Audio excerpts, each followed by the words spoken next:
All right, are we ready for the physical damage as extra chaos damage build? For this, I wanted to see how much physical damage added as extra chaos damage I can do. And I will mess up the saying physical damage as extra chaos damage throughout this entire video. So be prepared, because for some reason saying physical damage as extra chaos damage is very difficult for my brain to say properly. Now, let's go through it.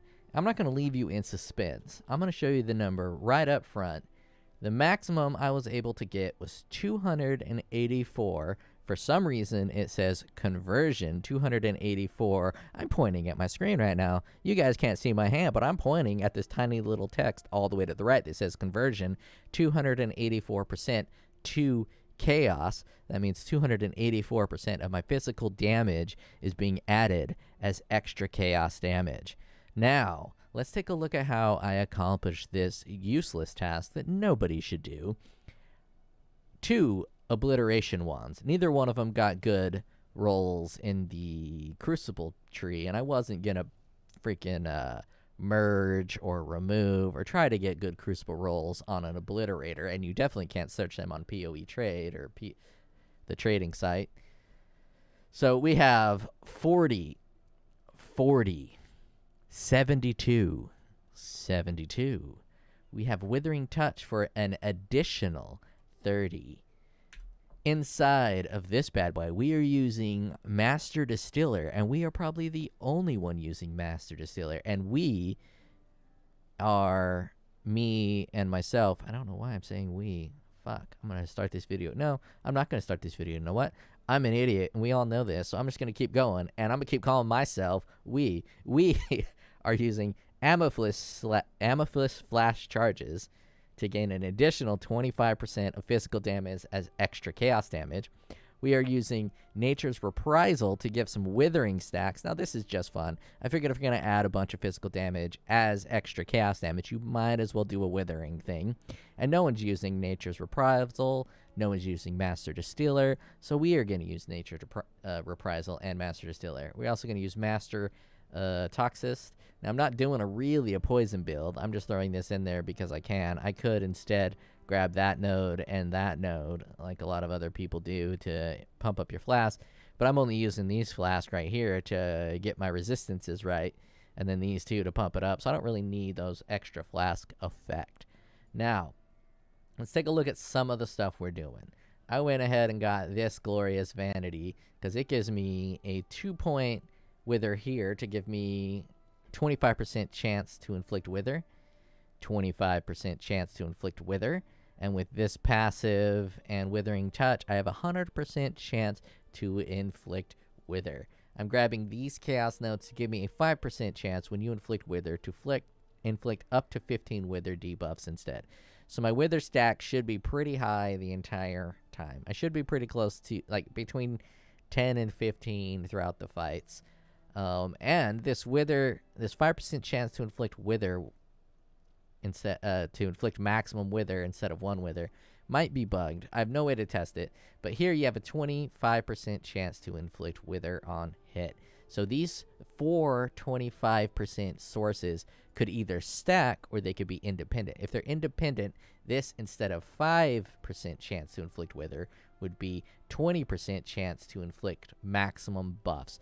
I'm pretty sure they're going to program it so it stacks, so each one of these are additive, but you never know with this game. You never know how it's going to work, because I technically have a 100% chance to Wither, but if each one of these stacks and my luck is real bad, I can throw a thing out, I can hit, and it won't Wither, because it rolled 25% chance and failed. It rolled 25% chance and failed. It rolled 25% chance and failed, and rolled 25% chance and failed. And I don't know if the game is 4 rolling it or 1 rolling it. Anyways, that's a huge unnecessary piece of information that I just did there. I'm rocking Divine Flesh and only 1 Born of Chaos because I have a bunch of reduced here, and I only added this. I mostly got this jewel because I just wanted the 2 withers, and this armor's nice, and the 2 withers. And well, this armor's nice because you get crit multi, 39% increased armor with 3% physical damage reduction, and you're able to get this mono reservation efficiency of skills and you don't have to waste that on getting mana nodes. That's probably one of the best ways to get that, because those mana nodes are usually pretty useless. Some people can take good advantage of mana, but not this build. So I'm getting this 12% mana efficiency reservation there. I'm going up into wands, so wands fire an additional projectile. That's pretty much the only reason I'm going up to it. I needed more intelligence, so I grabbed that. It's also nice to have.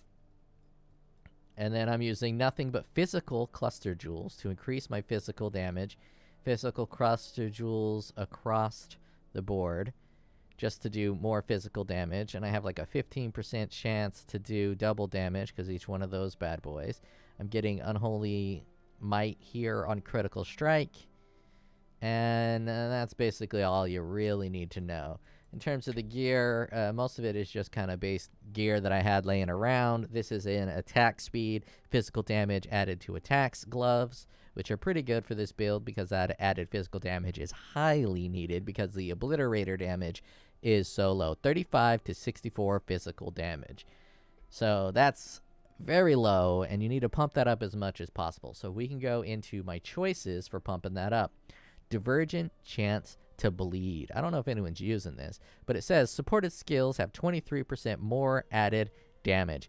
I have no clue how this works. No clue, but I'm imagining that the supported skills that have the more added damage is the kinetic blast that I'm using. I wanted to use kinetic bolt, but kinetic bolt sucks, and it is lame, especially in comparison to kinetic blast. So I'm using kinetic blast and bloodthirster, which also adds damage to the weapon. Flat damage, and I don't know if divergent chance to bleed pumps up bloodthirster. I'm assuming it does. That is a bad assumption, but that is the assumption I'm running off of. I don't really know how to test it. Withering touch is 30% of physical damage added as extra chaos damage, and since it's added as extra chaos damage, I have no clue if this pumps it up. If this pumps it up, then it's real nice. It does increase my damage a lot. Right now, just sitting here, I'm at like 90, 89, depending on what flask are up. And we can, whoops, 89. We drop out this chance to bleed. It is a huge chunk of damage. Look at that. And we can take off Bloodthirster, and Bloodthirster is also a huge chunk of damage. If we take off that, it's not that big of a damage. If we take off Withering Touch, not that big of damage. And if we take off Awaken Vicious Projectiles. So these two nodes on this build are doing more than Awakened Vicious Projectiles. So these two nodes are extremely strong. One thing about this game that new players have a hard time grasping with is when to do percent more damage and when to do added flat damage. So to clear this up, you want to do added flat damage if your attack speed is super high or you're getting a lot of benefits to your flat damage. So for instance, that really huge mace that I like to use, Moriorki, I think it's called. Anyways, it's a made-up word. New Zealanders pretend that they have their own little language. They don't. That has such a high level of flat damage that you basically always want to do percent increased damage on that huge fat boy mace. Now, if you have something like a Paradoxica, which has a low physical damage, but it doubles your damage, you want to do flat damage with the Paradoxica. So, for the new players out there, there's a little pro tip. So let's run a map. Oh, I guess I wasn't finished with my gear. Boots, just so I don't bleed, because if you get bled with this build, you die instantly because of the 1,000 life I have down there. Just a basic amulet with good stats. This is my flask belt, chaos damage, and then a bunch of flask effect. Not great. 13% cold res is a huge dud, but whatever. Can't get perfect stuff. Just a corrupted blood Abyss Jewel with some flat physical damage to wands and attack speed. This body armor is going to be my new body armor for all of my attack builds going forward. It's a really nice body armor. And I'm just popping it on here. And this is just a stat helmet. Nothing special about the helmet. My resistances are garbage, and I have to use these flasks to pump it up. I could do Purity of Elements instead of all this stuff, but Haste just makes the build feel so much better. So Haste is mandatory. Let's see if I can get a level 21 haste real quick. Let's just corrupt this. Oh, no, but I did get a Vol Haste. Excellent. Let's put Vol Haste right here. I don't even know what Vol Haste does. And we'll do Vol Clarity there. Not that I'm going to use either of those. All right. Talked enough about the build. Let's see it in action. Well, I'm not going to call this a build. Calling this a build would be disrespect to actual builds. This is a added physical damage as chaos. Well, physical damage added as chaos. That really is hard for me to say. I will say it wrong through this entire video. Enjoy laughing at my dumb ass as I say that wrong the entire time. I'm doing a low life build with the stun hack mechanic. So doing Delirium actually sucks a lot with the stun builds, because when they do the big boy like freeze window thing, you'll get perma-stunned in there, and it's nasty. It's nasty. I should be dying a lot. I've run like 2 maps since I built this, and I died quite frequently, but mostly on the boss. Those balls. It's so hard for me to see how many withering stacks I have on people. It looks like I saw some back there. It looks like it was balls. So it'd be cool to see the withering stacks. You're getting explosions from Obliterator. My flat DPS is like 100,000. Not that flat DPS means absolutely anything in this game. You always want to monitor. Yeah, see, I can't see if he's being withered. I don't see any of those balls surrounding him. He just looks purple. So he's withered, obviously, but I can't tell how many stacks. I am rooted. Rooted. Let's run it efficiently. Like an idiot. I was going to go down, which would have broke everything.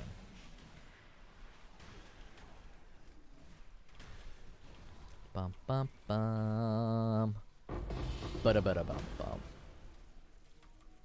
Ba-dum bum bum. Hit them withers. It is not the worst damage I've ever seen. It's not great. It's definitely not great. But it's not the worst I've ever seen. Oh, yep. Good old death.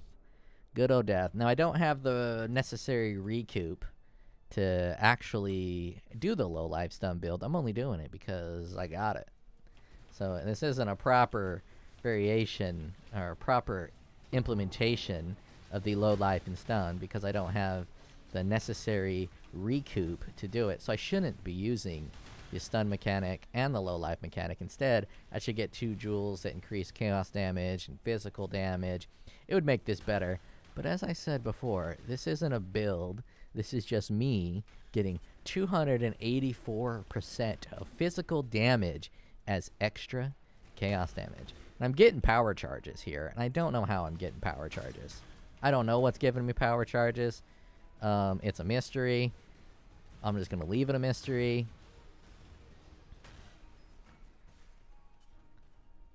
And I went the most inefficient way to run it. I went up instead of right. Either way, you know what? It don't matter. I am not an efficient map runner.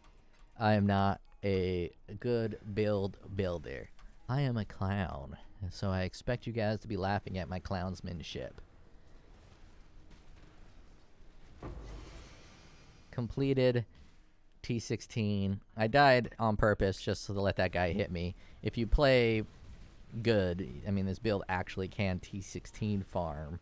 It's not going to be very great because T16 farmers need to be fast, and this is kind of slow. Now, obviously, you can tweak this a bunch.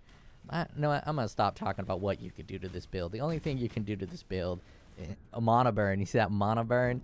Instant death with mono burn. All right, I don't want to run that map. Let's do a delve. A delve should show, and a delve is like a delve, but a delve doesn't sing nearly as well as a delve sings. So let's a delve. And the reason we're going to a delve is because if I'm going to die, a delve is going to kill me. Because a delve has a lot of monsters around that kill tons of damage over time. Tons of shenanigans. It should kill this.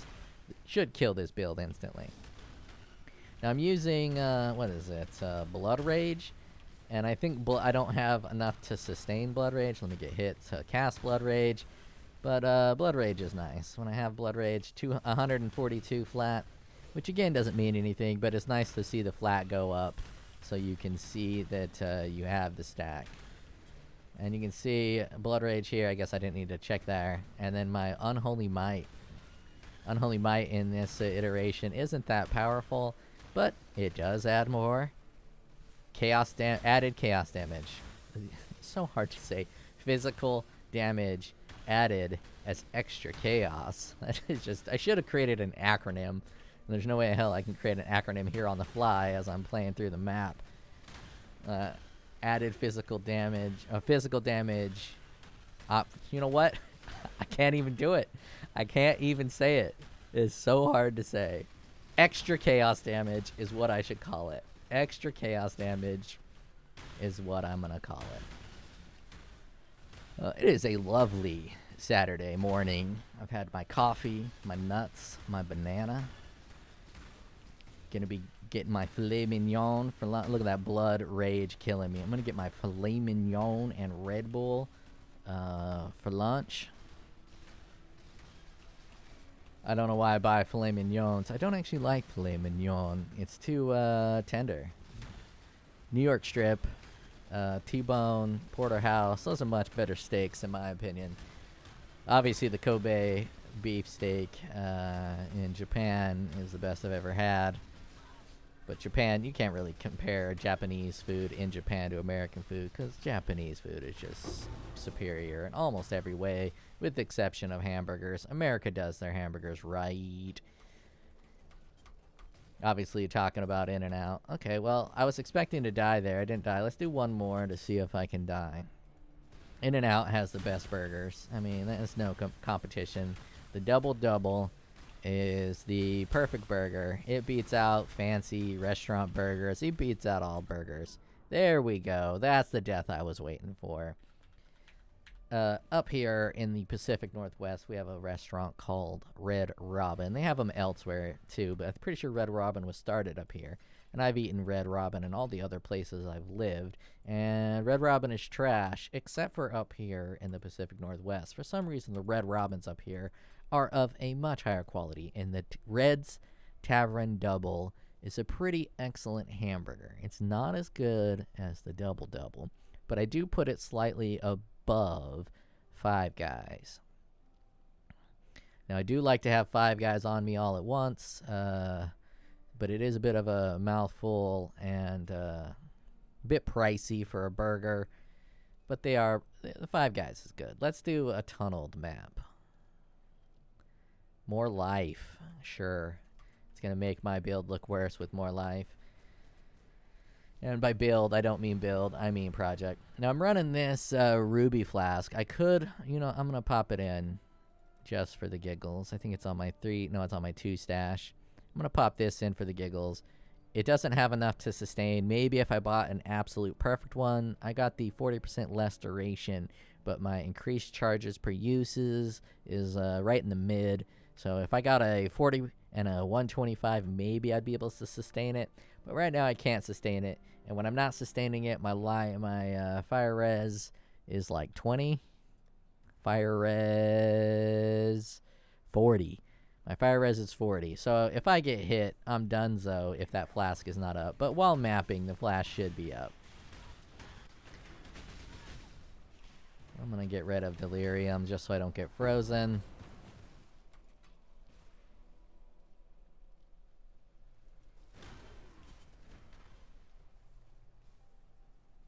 And it's down. Oh, no, I popped it right in time.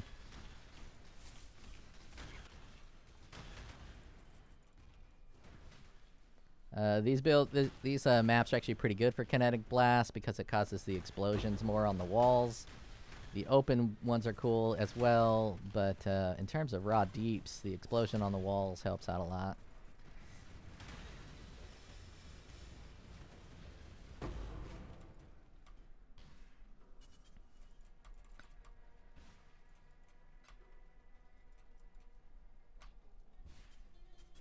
As I was saying, if this was a T16 mapper, you'd have to put on a movement speed flask. You'd have no other option. movement speed flask would be mandatory, because if you have a slow T16 mapper, you don't have a T16 mapper. And this obviously isn't a T16 mapper. It's not even a build. It's just a lot of fun here.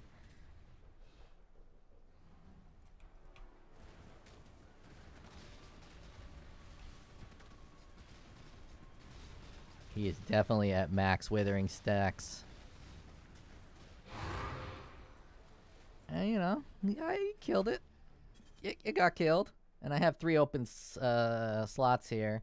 If I wanted to do a totem guy, Ancestral War Chief, I could throw an Ancestral War Chief in here to clear out bosses even faster. But I'm going to do a separate video to try to turn this into a build using similar ideas. I might drop off the Alchemist, whatever it's called, because it is kind of lame. But that is kind of a lot of crit chance when I consume it. What's my crit at? Crit chance is 41%.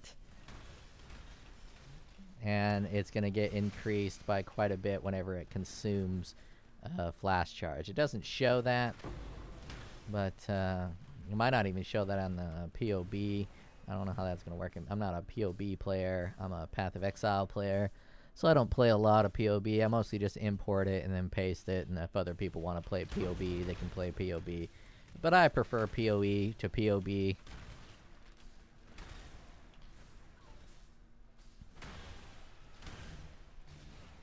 It's doing quite a bit of damage, actually. A little more than I was expecting. It's clearing this stuff well. And I don't die nearly as frequently as I should. I definitely die, but it should be way more. I think Bloodthirster is going to kill me on this one. Nope, not quite. Let's kill myself with one of these guys. We are working towards precision. Now, obviously, 100% is going to murder me instantly, so let's go to 85. 85%, I might be able to clear without dying. Maybe. Nope. Nope, nope, nope. We are done there. In fact, I believe we're done with the video. We demonstrated everything we needed to demonstrate here. Don't want to make it too long. Let's do a nice little recap.